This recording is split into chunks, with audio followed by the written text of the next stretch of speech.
Ito, may ginawang mabuti ang Diyos, taas ang kamay, yung malakas ang loob. Gustong magpatotoo sa kabutihan ng Diyos, taas ang kamay. Bigay natin sa mas malakas ang loob. Kapag magpapasalamat sa Panginoon, kailangan pa ng lakas ng loob, no? Ako, nagpapasalamat ako sa Panginoon kasi malakas ang katawan ko.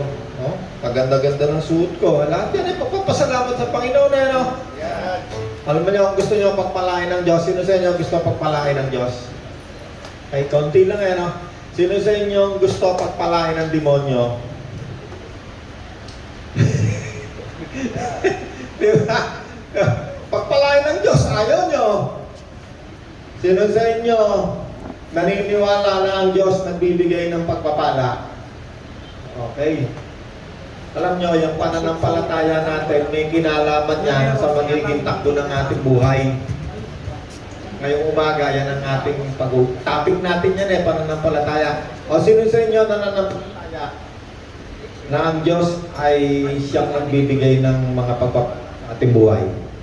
Taas yung kamay nung naniniwala. Okay. Sino sa inyo hindi naniniwala na ang kalusugan mo ay isang pagpapala na galing sa demonyo? Ay, wala, ano? Ang totohanan yan, ang kalusugan natin ay galing sa Diyos. Ang Diyos ang nagbibigay ng pagpapala ng kalusugan. Kung wala tayong kalusugan, ay, hindi tayo makakapunta rito. Kung wala tayong pera, hindi rin tayo makakapunta rito. Wala pa masaya, no, Rentoy? Makapunta ka ba rito kung wala kang pambiling gasolina? Wala eh. Sino sa inyo gusto magpasalamat sa kabutihan ng Diyos sa buhay niyo? Bigyan natin kay kapatid. Magandang umaga sa ating lahat. Papasalamat po ako sa Ama na una-una nakakasurvive po kami kasi pa paano sa aming pagkaso sa araw-araw, mga anak po walang sakit. Doon lang po, makalaking bagay lang po sa amin. Amen. Sino sa inyo naniniwala na tayo ay nakakaraos dahil sa pagpapala ng Diyos, taas ang kamay? Okay. Ang Diyos ba'y mabuti? Marami tayong bisita ngayon, si Pastor Lino Aclau. Tama ba ako, Pastor? Tinan mo, hindi na nakakapali.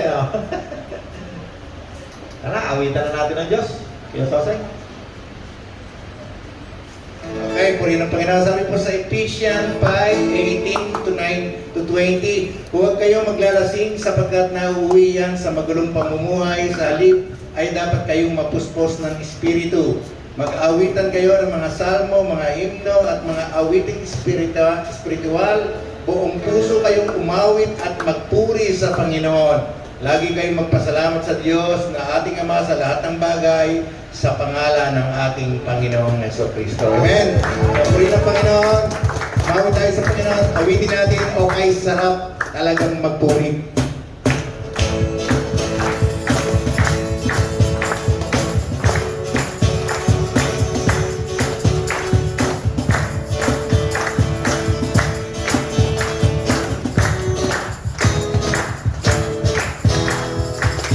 Okay, sarap talagang magpuri sa iyo, Panginoon. Di ko kayang pigilin pa ang bibig na nadarama. Ikaw lang ang dahilan. Ikaw lang ang siyang dahilan. Kaya ang puso ko'y puno ng sigla. Sa iyo ako ay aawit ng papurit pagsamba.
natin.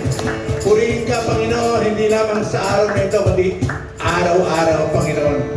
Araw-araw, magpupuri. Araw-araw, sasamba. Araw-araw, araw-araw, magpupuri. Luwalhati ka. Araw-araw, araw-araw, magpupuri. Araw-araw, sasamba. Araw-araw, araw-araw, magpupuri. Luwalhati ka.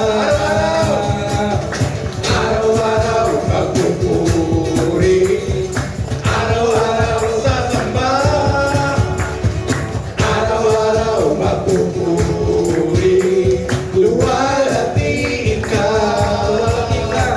Luwalhati ka. Luwalhati ka.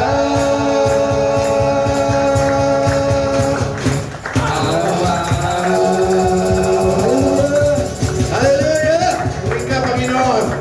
Hallelujah! Patuloy tayo sumamba sa Panginoon. Awitin natin ang Panginoon, sabihin natin ang katapatan ng Diyos. Awitin natin, katapatan mo, Diyos, tunay at dakila. Ang pag-ibig mo ay ganap at walang kapantay. Lord, salamat po, Panginoon. Tunay nga po, ikaw lamang ang Diyos na tapat. Bagamat kami hindi tapat, ikaw ay tapat pa rin, Panginoon, at ang mga anak mo hindi mo itatakoy, Lord. Salamat po.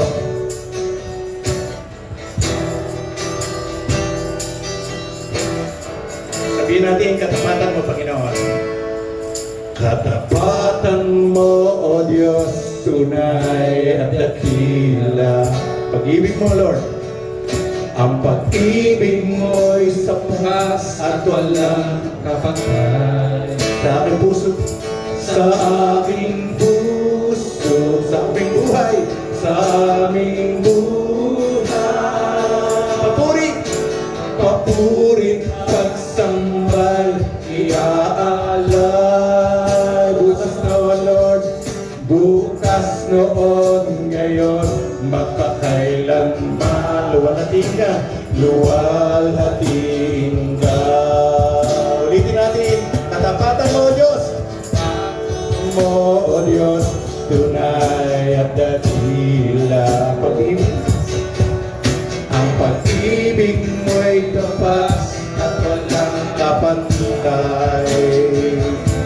Sa aming puso, sa aming buhay, papuri, pagsambay, iaalay.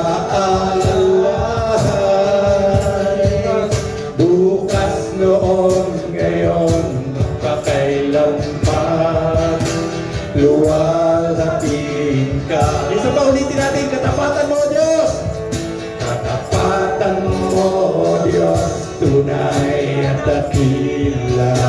Pag-ibig mo, ang pag-ibig mo, wagas at walang kapantay.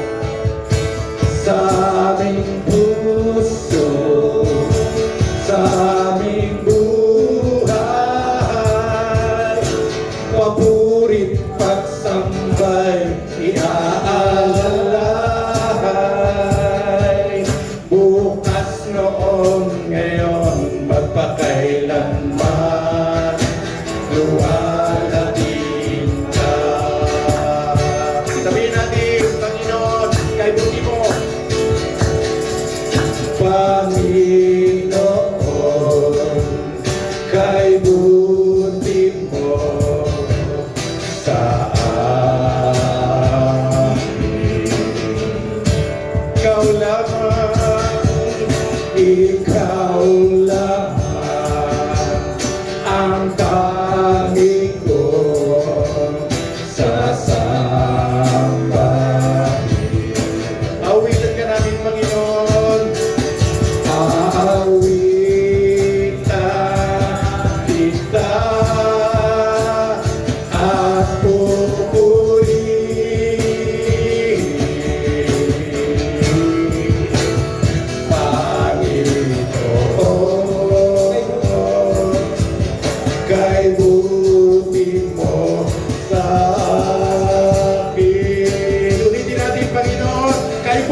natin, Panginoon, ang pagkabuti mo.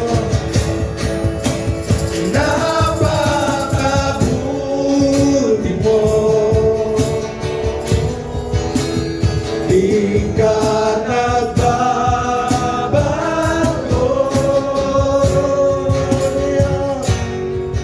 Noon, ngayon, kailan pa man sa buhay ko'y tapat.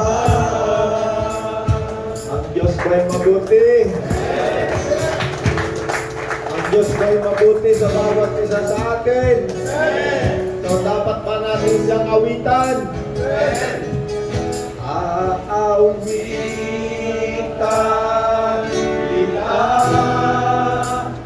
ako purihin,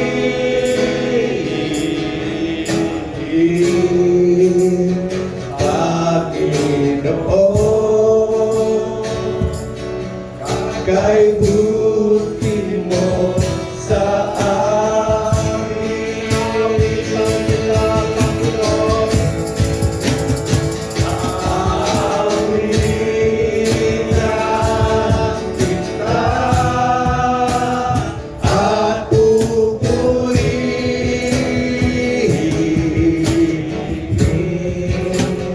Panginoon,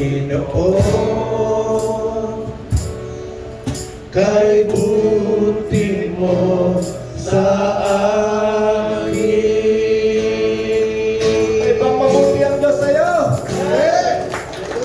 Kung mabuti ang Diyos sa'yo, pasalamatan natin ang Diyos. Awitan kita at pupurihin,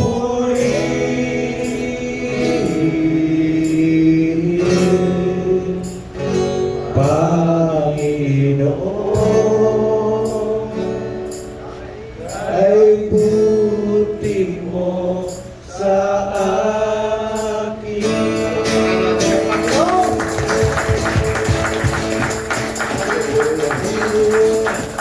Masarap magpuri sa Panginoon, ano? Sino sa inyo naniniwala yung malinaw na mata natin galing sa Panginoon? Aawitan kita at pupurihin,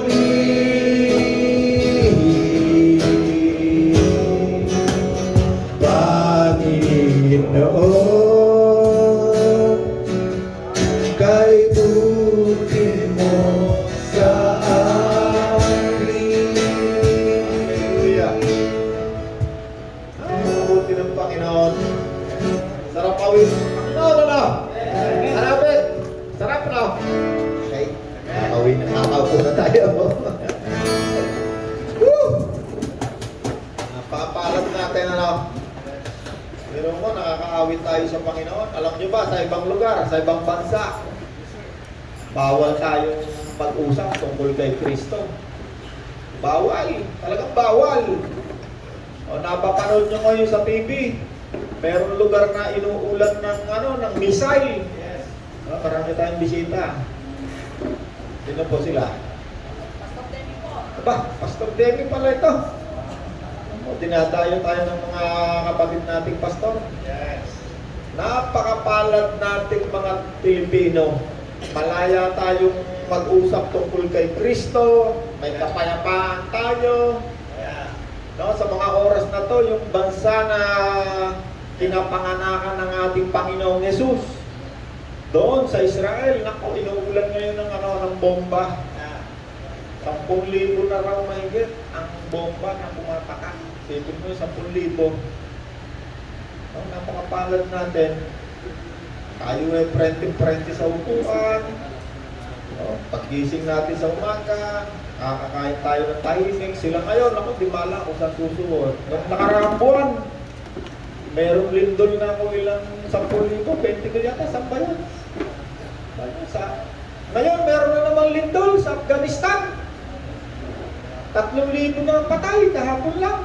Eh, bukas yan, mga 10,000 na uli ang bilang nila dyan. Oh, napakabuti ng Panginoon sa atin, no? Wala ba kayo, Panginoon, na napakabuti sa atin, ano? Alam po yan, no? No, kaya pag nagpupuri tayo sa Panginoon, ako, kayong sisimangon.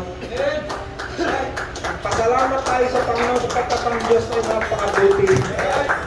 Meron tayong kalayaan na sumamba sa Diyos at mag-aral ng salita ng Diyos. Amen. Okay, tayo sa Bible natin ngayon. Topic natin ng mga nakaraang linggo ay tungkol sa banal na Espiritu. Ano? Hindi tayo matapos-tapos kaya haba na. Hebreo 11 verse 1. Balikan nga natin itong pananampalataya.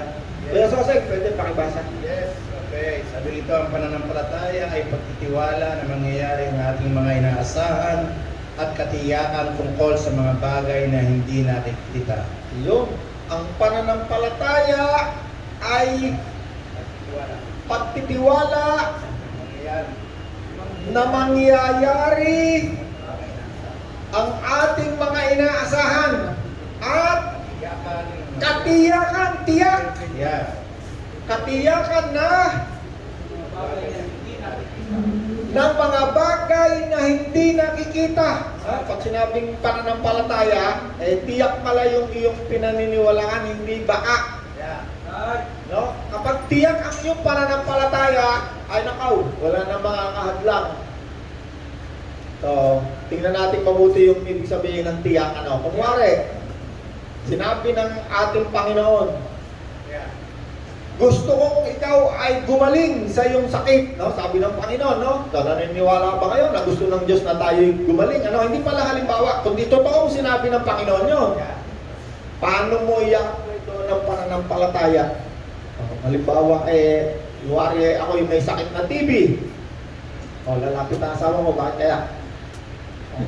Ano? Aba, meron pa akong hair doer? Kaya. Ganyan ang pagkaharap mo yung mga kalabaw. Kalabaw din na itsura mo. No, bet no? Hindi ko sinabi ikaw kalabaw, ha? Ibig ko sabihin, matipuno, mga barako. Yun ang ibig ko sabihin. Ayan, meron tayong bisita pala. Teka, marami pa tinuturo. Hindi pala pantay. Ay, darling, galing ka rin to, be. Ikaw na nagsuot ito sa akin, eh. Oo. Kaya ba ganon? Time out, ha? Baka makita ako sa channel ko, eh. Ayo.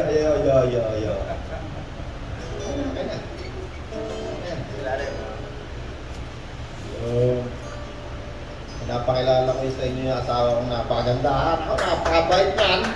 Lalo na pagtulog yan. Sino sa inyo may asawang mabait? Asawa natin, kababait, no? Pastor, mabait asawa mo, sigurado na, ay, naku, lapit ka, pagka ito, eh. Ang pananampalataya, ano sabi, Pedro Jose? Ay pagtitiwala Ay pagtitiwala na mangyayari na ang mangyayari ating mga ang inaasahan. ating mga pinananampalatayanan o Yeah. inaasahan. Yeah. Ito'y At katiyakan. tiyak. Ibig sabihin, hindi siguro. Yeah. Pag sinabi, ay siguro ako yung pagagalingin ng Diyos. Yung kaya ay pananampalataya, pwede, pero kulang.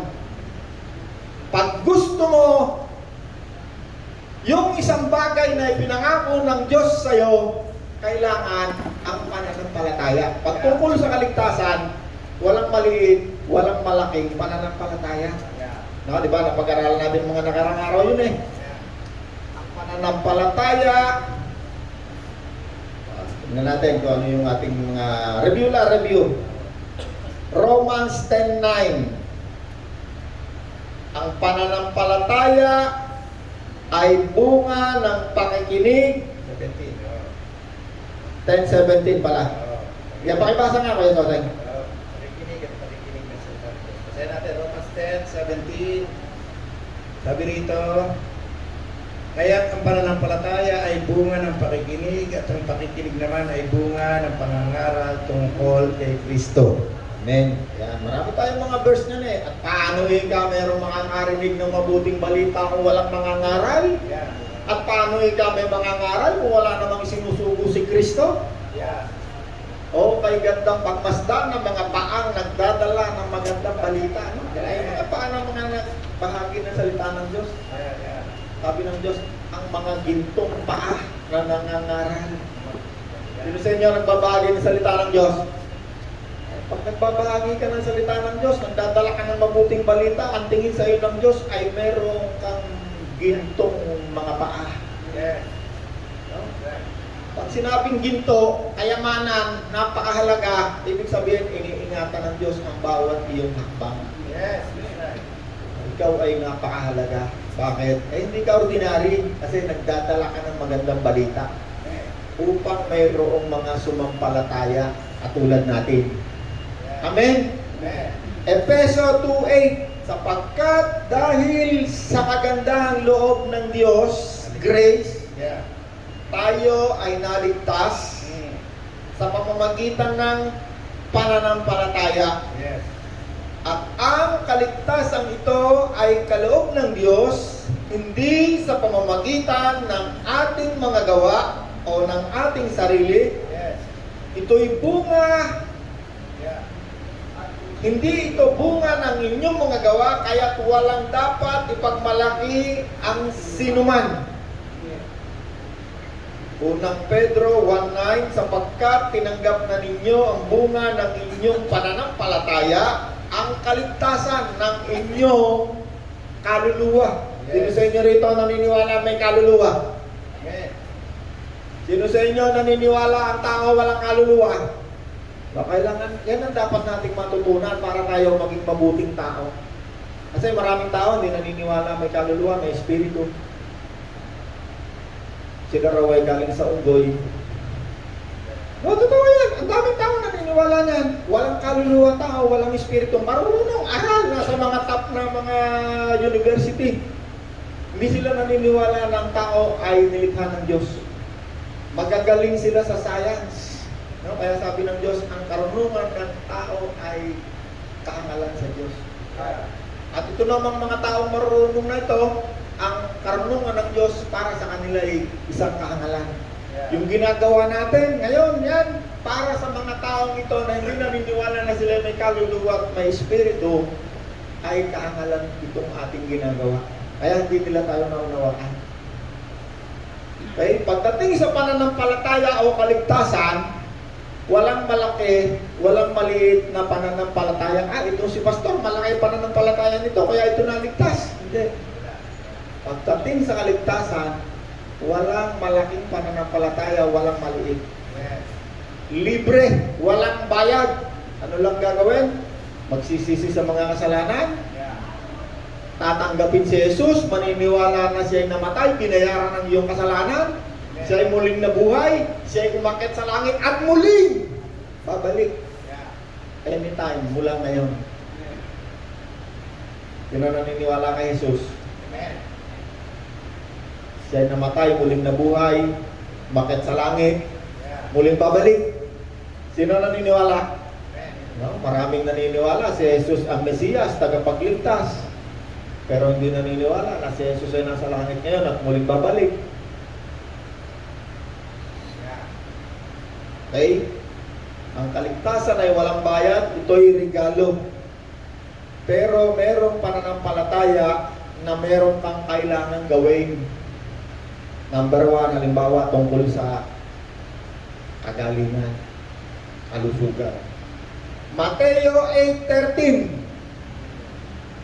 At sinabi ni Jesus, na kaya Jose, paki, Matthew 8:13. umuwi ka na Yeah. at mangyayari ang hinihiling mo ayon sa iyong Pananampalataya. pananampalataya. At sa oras ding iyon ay gumaling ang katulong ng kapitan.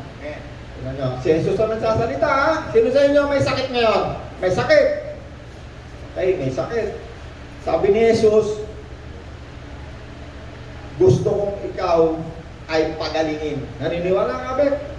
Kasi pag hindi ka naniniwala, I believe na hindi ka pagagalingin. Kasi si Jesus pumunta rito sa lupa, hindi naman lahat ng tao may sakit, pinagaling niya. Ang pinagaling lamang ni Jesus, yung mga taong inactivate sa pamamagitan ng gawa ang kanilang pananampalataya. So pagdating sa mga bagay na may kinalaman, halimbawa sa mga pangako ng Diyos, kailangan mo ng gawa. Okay? Mateo 4:9-29. Jesus ay pakibasa. Isaan mo sa 27. Pag-alis ni Jesus doon, sinundan siya ng dalawang lalaking bulag. Sumisigaw sila habang nasa daan. Anak ni David, mahabag po kayo sa amin. Nang si Jesus ay nasa loob na ng bahay, lumapit sa kanya ang mga bulag. Tinanong sila ni Jesus, naniniwala ba kayo na mapapagaling ko kayo? Opo, Panginoon. Sagot nila. Tinipo niya ang kanilang mga mata at sinabi, mangyari ito ayon sa inyong pananampalataya. Amen. Tinanong pa sila ng Panginoon na ano? Depende sa tao eh. Naniniwala ba kayo na kaya ko kayong pagalingin? No? Nagtatanong ang Panginoon eh. No, hindi ko mo ikaw ikaw sa demonyo na nagtanong ang Panginoon. Lagi yan nagtatanong eh. Sabi ng Panginoon, kahit ka mamatay, muli kitang bubuhayin, naniniwala ka ba? Nagtatanong lagi ang Panginoon. Bakit? Abay, para malaman mo kung ano yung kalooban ng Diyos para sa iyo. And Lubek, naniniwala ka ba na gusto ng Diyos ikaw kung ano man ang sakit mo? Pag gusto mong gumaling at ikaw ay naniniwala na yun ay pangako ng Diyos sa iyo. Ano sabi sa pananampalataya ko, Isoseng? Hindi siguro, no? Sigurado! Okay, meron pang isang verse. Mateo 15:28.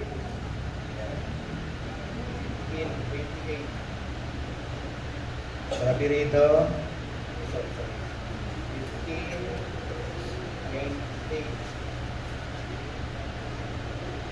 sinabi sa kanya ni Jesus, napakalaki ng iyong pananampalataya, mangyayari ang inihiling mo at noon di gumaling ang kanyang anak. Amen. Pakiulit niya kay Sosen. At sinabi sa kanya ni Jesus, napakalaki ng iyong pananampalataya, mangyayari ang inihiling mo at noon di gumaling ang kanyang anak. Okay. Gumaling uli. Bakit?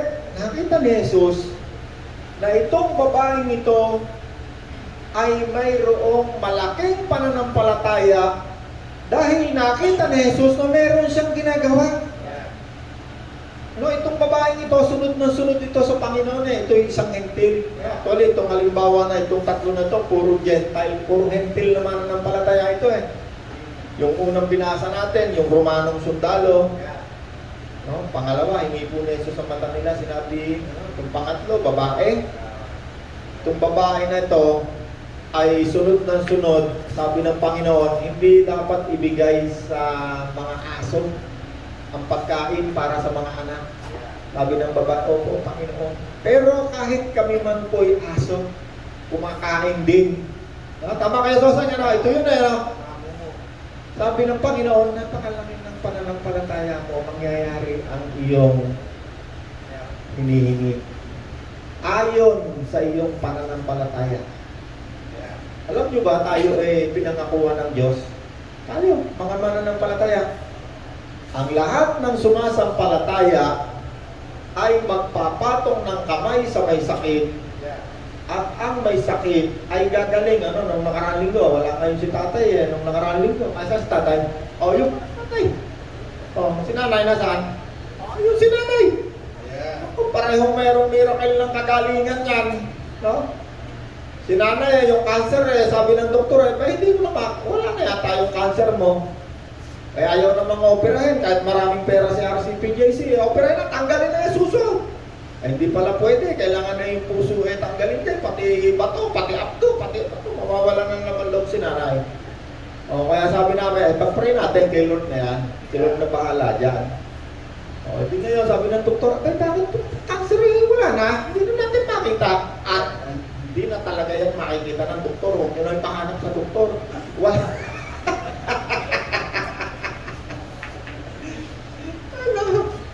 kang kaibigan na mayaman. Kung talagang mayaman, malaking negosyo. Eh di siya raw naman, check up, sabi ng doktor, wala kang sakit. Eh ako ikay minaramdaman, check up na naman kung saan. Maraming pera, walang problema sa pera eh. Check up na naman, eh di kaka-check up na nakaka-check up, eh di natagpuan ng sakit niya, o kailangan ka ay bypass ika. O di binaypass yung kanyang bituka, hinati rito. Yung ugat niya, bypass eh, tinatanggal yata yung ugat nun. Pinapalitan yung ugat ng puso. O di nakaganon ngayon sa ICU, ilang buwan, hanggang ngayon, nakalakad yata. Eh kasi hanap ng sakit. Narod, pacheck ka pa. Tapos sabi ng doktor, ayaw ka namang sumunod sa doktor. Alam niyo, kalooban ng Diyos, tayo'y gumaling. Yes. Pero dapat meron tayong gagawin. Simple lang eh. Paano ka gagaling? Number 1, sabi ng Diyos, sa pamamagitan ng pagpapatong ng kamay. Ako kahit katalong ko, pinapatong ko kamay ko eh. Na-apply ko yung pananampalataya. May sipon ako, laya sipon! Bukas wala sipon! Kahit anong sakit ko, masakit ng tiyan, laya sakit ng tiyan! Wala! Mga anak ko lang, lahat kami. Bakit? Ina-apply ko yung pananampalataya sa sinabi ng Panginoon. Palakpakan natin ang Panginoon ng mga hila. Lahat tayo binigyan niyan. Kaya natin pinag-uusapan yan, number 1, para mag-activate yung ating pananampalataya. Kasi kung wala kang gagawin, sasabihin mo, ay hindi, kalooban naman ng Diyos ako gumaling. Gagaling ako kasi kalooban ng Diyos. Palagay ko hindi. Kasi itong tatlong example natin, hinabol nila ang Panginoon kahit saan nagpunta eh. Bakit? Kasi gusto nilang sila'y pagalingin ng Panginoon. Eh kanto pa ang Panginoon sa lupa, andun pa sa Israel, kung saan ngayon nagbobombahan ngayon. Palibot-libot to ng Panginoon kasi ang trabaho ng Panginoon ng panahon na yon, number 1, mag-preach siya. Ang preaching niya, pagsisihan niyo, talikuran ng inyong mga kasalanan. Very simple mag-preach ang Panginoon. After nun, papagaling, papalayas ng mga demonyo, yung mga sinasapian. So, maraming tao may kasapi. May kasaping masamang espiritu. Pero ngayon, pag tinanggap mo si Jesus, nasa atin ang Espiritu Mabuti. Santo. Espiritu Santo. Kaya hindi na pwedeng sumapi ang espiritu ng demonyo. Bakit? Mas makapangyarihan ang espiritu ni Jesus na tinanggap natin kaysa doon sa espiritu ng demonyo. Amen? Sino na naniniwala kasama nyo si Jesus? Sino tumanggap ni Jesus? Ang tinanggap mo ay espiritu ni Jesus na mabuti. At Tagalog, espiritong mabuti. Sa English, Holy Spirit. Mabuting espiritu. Ang espiritu ni Jesus, ang Ama at ang Panginoon, yan lagi magkasama, hindi yan naghihiwalay. Sa Genesis, nung sila'y lumikha, magkasama sila. Espiritu, hindi pa siya nakakatawang tao. Nung bumaba si Jesus sa lupa, ang unang-unang nangyari nung siya mag-umpisang mangaral at bumaba ang Espiritu ng Diyos na anyong kalapati. Hindi na sila naghiwalay. Ang Espiritu ng Diyos na anyong kalapati, huwag kayong maghahanap ng kalapati ha. Anyong kalapati, wala na yan ngayon. Hindi ka napaka-espesyal para maging katulad ka ni Jesus. Siya lamang ang kaisa-isang tao na binabaan ng Espiritu ng Diyos sa anyong kalapati.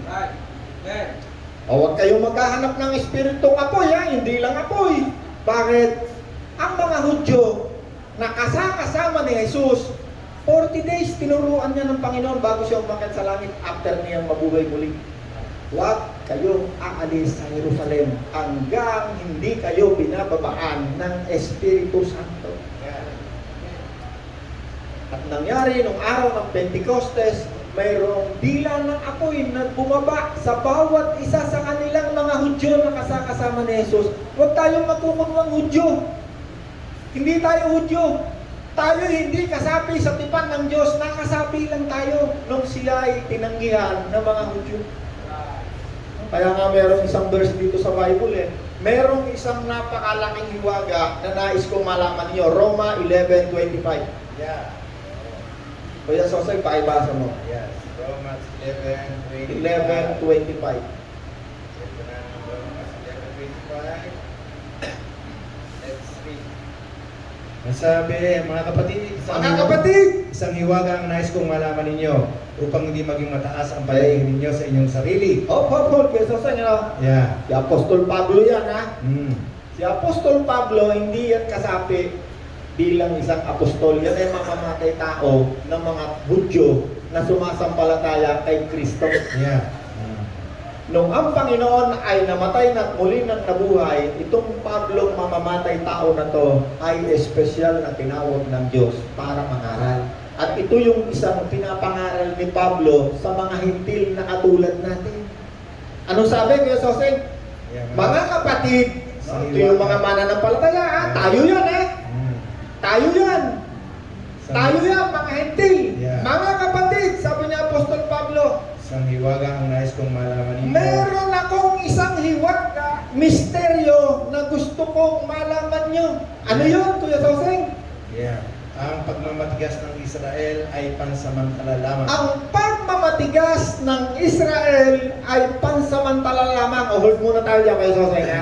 Yeah. Alam nyo ngayon, pumunta ka sa Israel, preach mo si Kristo, walang makikinig sa'yo.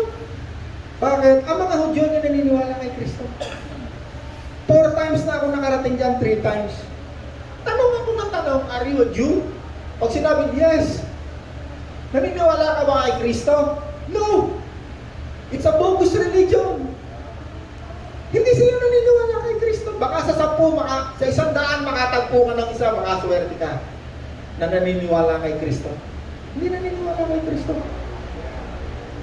Kaya nga ngayon, umuulan ng racket sa kanila eh. No? Isipin mo, 10,000 racket niya mula nung Sabado, ay tuloy-tuloy pa. May dahilan niya. Bakit? Malapit nang matapos ang bilang ng mga hentil. No? Tayong mga hentil, bawat isang tatanggap kay Kristo, mayroong bilang. Nakalista pangalan natin. At kapag napuno na yung bilang na yan, sasarahan na pintuan. Sasarahan ng pintuan. Ibig sabihin, nakatayo na ang templo. No? Sino tumanggap kay Kristo? Ikaw ang templo, tirahan ng Diyos. Tayo ang templo. Ang mga Hudyo, meron niyang physical na templo. Giniba yan 2 beses na. Yung itinayo ni Solomon, ginawa ng hari ng Babylonia, itinayo ng hari ng Persia, giniba ng hari ng Roman Empire, hanggang ngayon hindi pa na itatayo. Itatayo muli. Tignan nyo, merong magkakasabay na mangyayari. Hindi yan naunawaan ng mga Gentile believer. Hindi kami na yung temple. Hindi. Ang Israel ay espesyal na mga tao, ang mga Hudyo. Hindi yung napapalitan ng mga hentil. Oo nga, at sinabi, wala ng Hudyo, wala ng hentil. Sa paglapit sa Diyos, access lang naging pareho ang Jew at saka ang Gentile.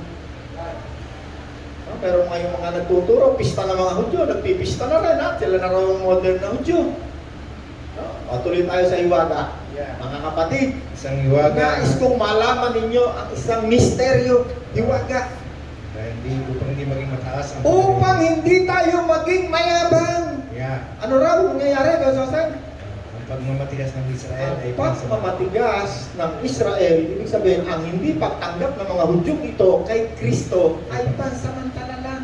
Yeah.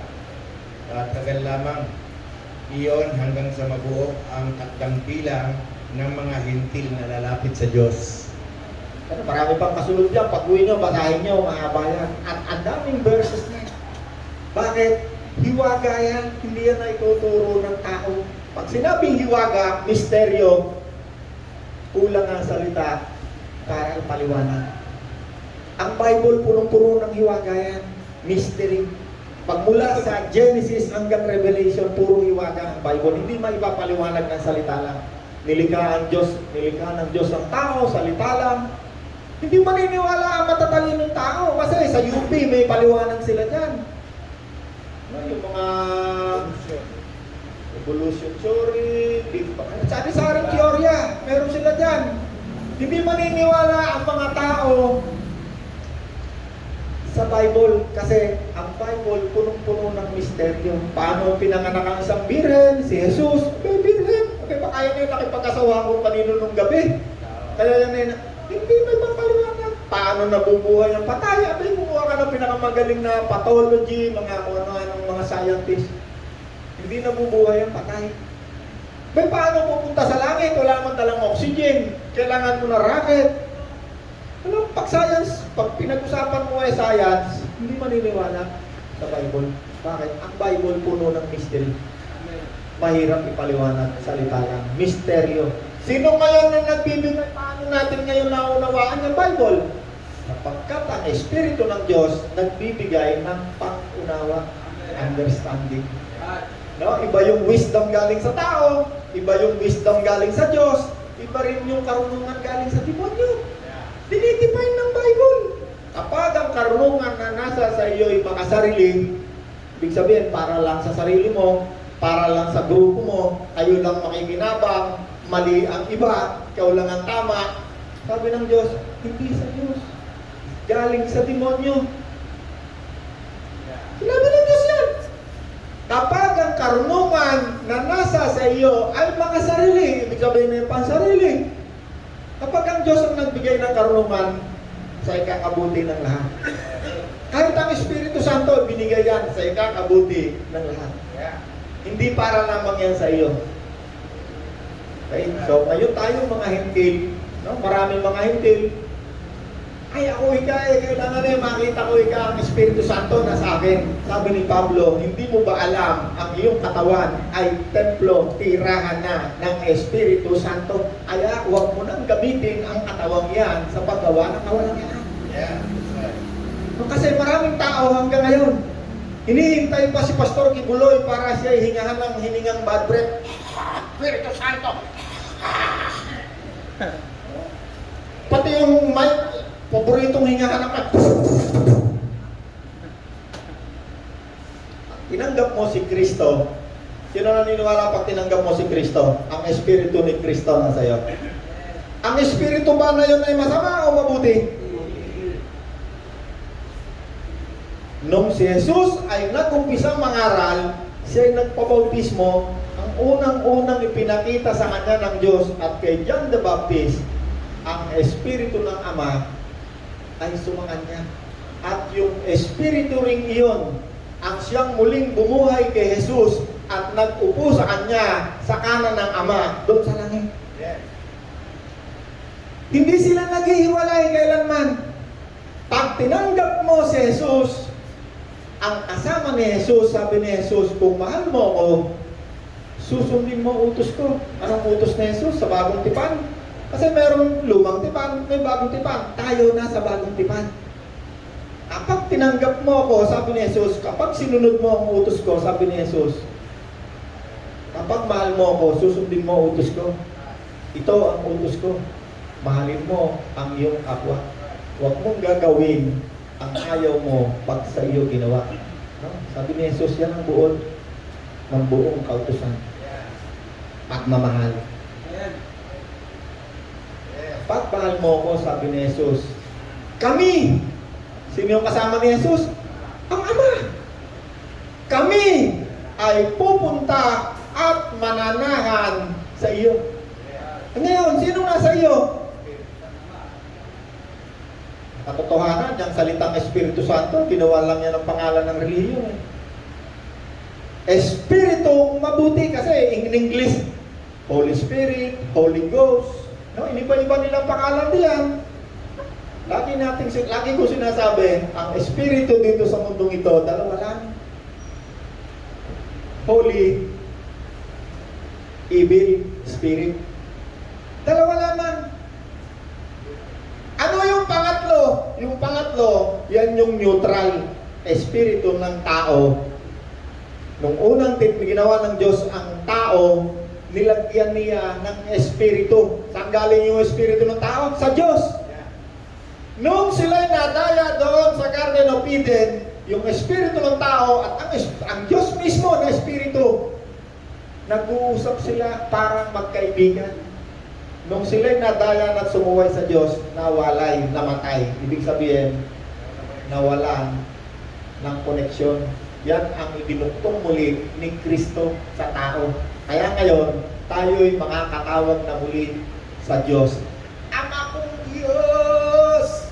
Sabi niyo, no? Pagtawag mo sa Diyos, Ama kong Diyos! Connected. May access na tayo ngayon.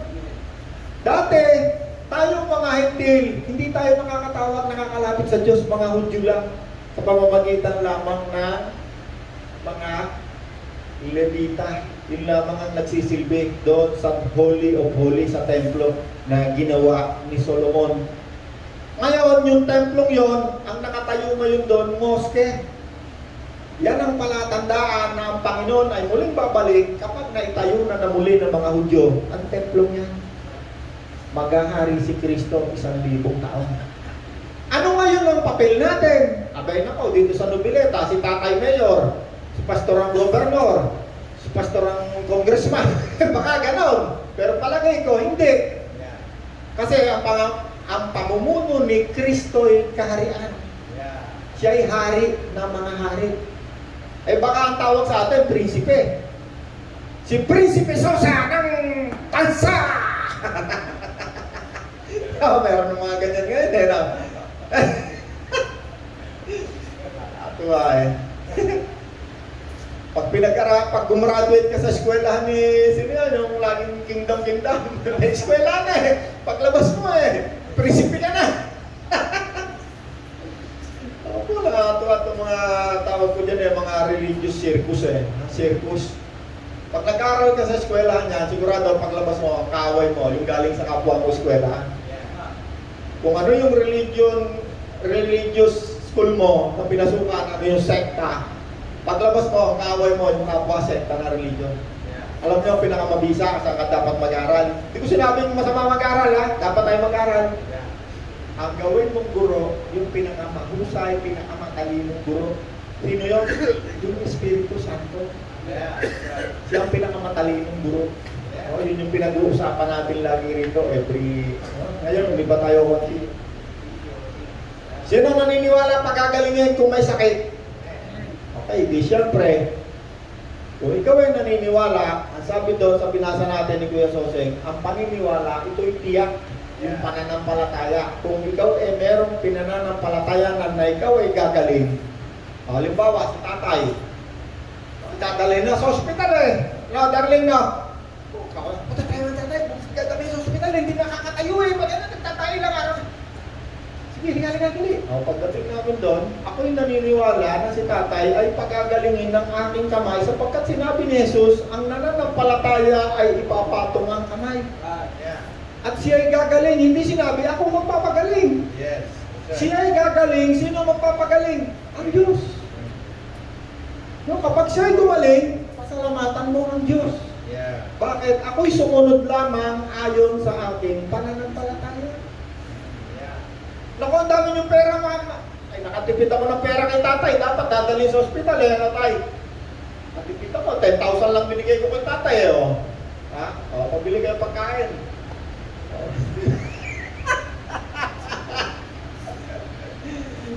Yung nanay, magkano ang tipid natin? Diba? Alam niyo, pag meron kayong pananampalataya, ulad buhay niyo, pasagana. Bakit? Hindi mananakaw ng demonyo. Ang demonyo naparito upang ang tao ay nakawan, saktan, dayain, patayin. Yan ang role ng demonyo sa buhay ng tao. Andito ang demonyo sa mundo ito. Pero huwag kayong matakot, sabi ni Jesus. Napagtagumpayan ko na ang buong daigdig. Kahit ang mga demonyo. Sabi ng Panginoon, nakita ko mga demonyo. Parang kidlat na bumagsak mula sa langit. No, dati may access yung demonyo sa langit.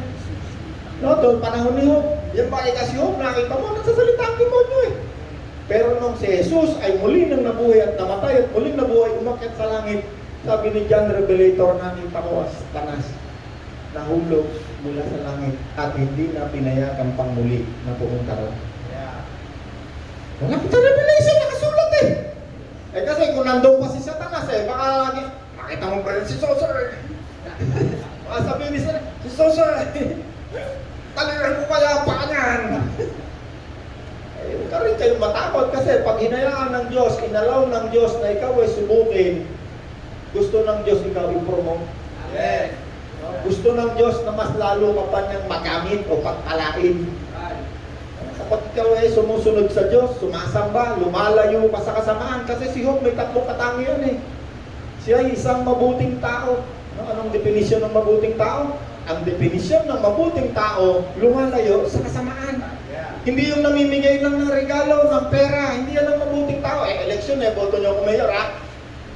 Oy, punta kayo rito, mga ministerial.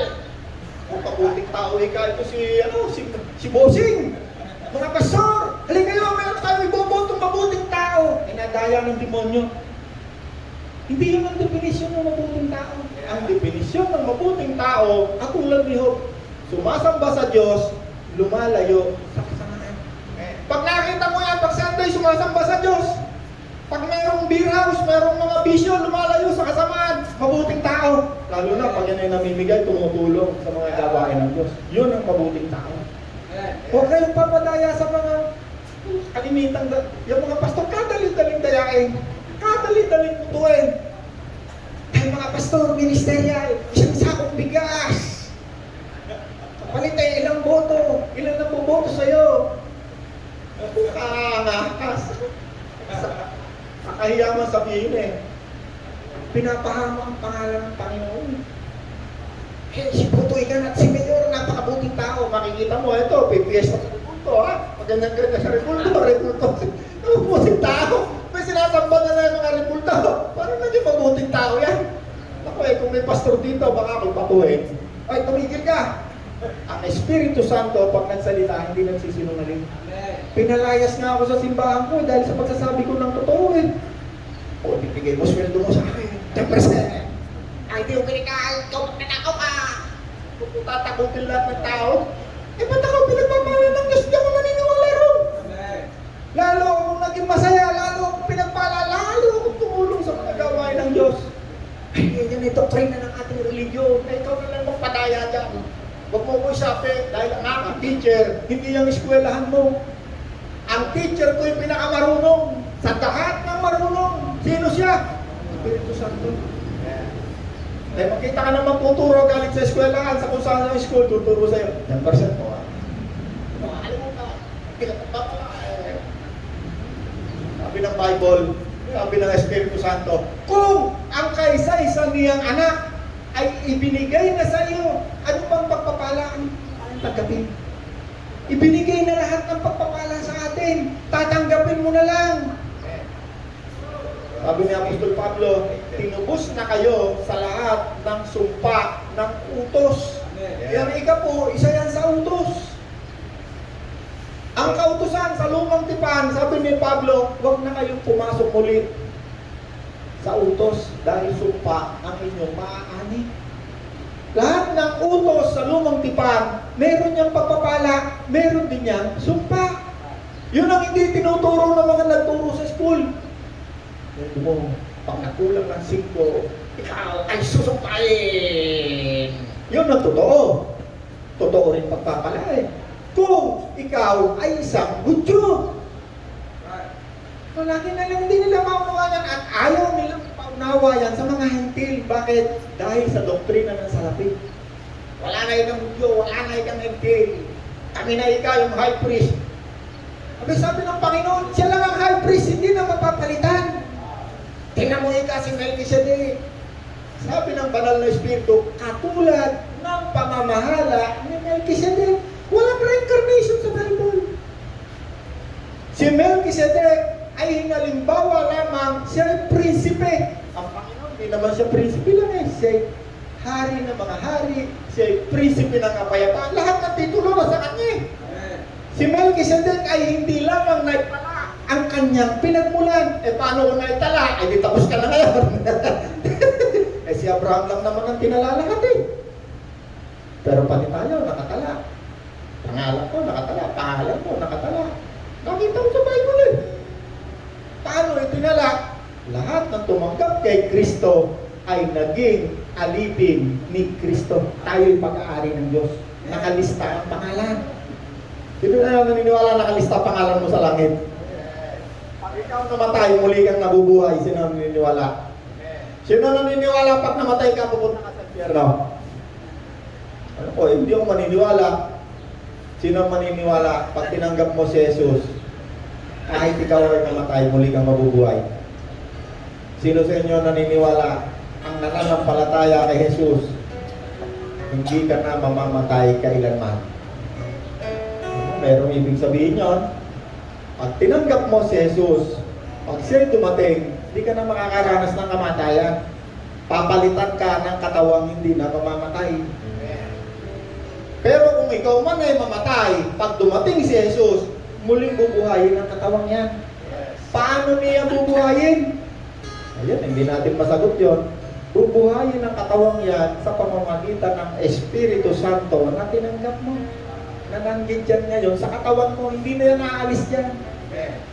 Kahit ikaw ay mamatay, ikaw ay muli niyang bubuhayin. Kaya sinabi ng Panginoon, huwag mong sasaktan ang Espiritu ng Diyos. Sino sa inyo naniniwala kasama niyo ang Espiritu ng Diyos, kasama niyo si Kristo? Kapag kayo'y gumagawa ng kasamaan, yung Espiritong mabuti na yan, nakakapis, nalulungkot. Kaya sinabi ni Apostol Pablo, hindi nyo ba alam na ang inyong mga katawan ay tirahan, templo? Ang mahalaga, alam natin yan.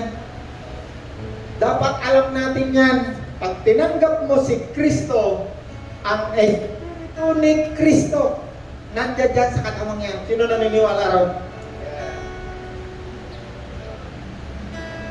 Tinanggap mo si Kristo, Kuya Sosay. Pastor, tinanggap mo si Kristo. Nasaan si Kristo? Nasa langit, di ba? Yung katawan.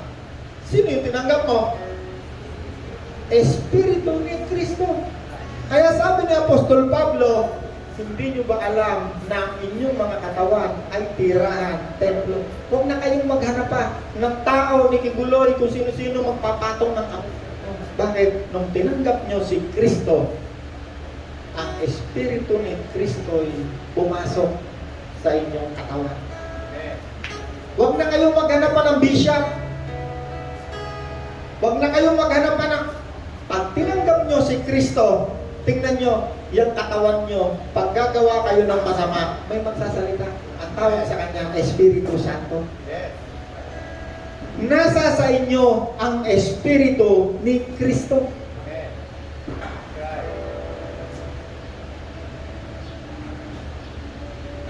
Maraming tao, litong-lito, hindi niya alam kung ang Espiritu nga ba ng Diyos ay nasa kanya o wala pa. O halikay ka, tuturuan ka kitang speaking in tongues. Bla bla bla bla bla bla bla bla bla bla bla bla bla bla. Kaya lalong nalilito. Ito naman tao, sa kagustuhan ng Espiritu Santo, sige ka, kayahin mo yung sinasabi ko. Lalong nililito ang tao. Ang katunayan na nasa sa iyo ang Espiritu Santo, number 1, kapag gagawa ka ng masama, merong magsasalita. Ang Espiritu Santo ay kapangyarihan. Number 1, kapangyarihan na lumayo sa kasamaan. Maraming nagsasabi, nag-speaking in tongues, blah blah blah blah. Tingnan mo kung anong ginagawa. Andun sa kasamaan, parang wala lang. Ang bunga ng Espiritu Santo ay pagmamahal, pagtitiyaga, kapayapaan, kabutihan, pagpipigil sa sarili. Ano pa, darling? Asawa ko, parang Espiritu Santo yan. Pagka yun nagagalit sa akin pinapaalala nga lagi yung gawa ng Espiritu Santo. Ano pa? Ano pa rin? Kahinahunan,